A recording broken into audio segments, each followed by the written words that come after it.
What's your sense of what happens to us after we die? There are lots of different forms of truth around this. There's the public truth, which is what is held by our mainstream institutions.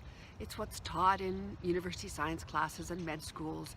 It's how we practice in hospitals and funeral homes and anywhere that we're engaged with the world. It's what the media says.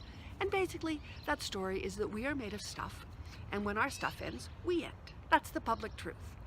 But in my experience, there's a very different private truth.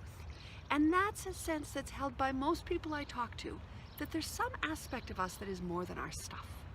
Some part of who we are who continues on after we die.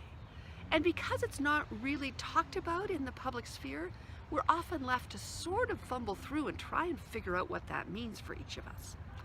But when there's this disconnect between what the public truth is and what the private truth is, there's an incongruence. We're not feeling our inner selves reflected in the outer selves. And I think that causes a lot more distress about dying than is necessary. And Western materialist culture is really bound to that public truth, that the material is what matters. And cultures, like people, hold on to their stories even when those stories don't serve. In my mind, there are two kind of possibilities here. One is that, yes, indeed, some aspect of us continues on after death, and exploring that and meeting death with an understanding of that being what happens will change how we do it and will be more healthy because we're working from a more accurate map. So that can't hurt.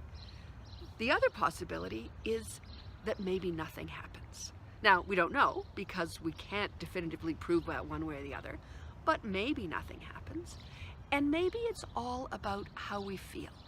If we have a story about what happens after we die and it brings us comfort, are we better able to meet our death? And if that's the case, that's not a bad thing either.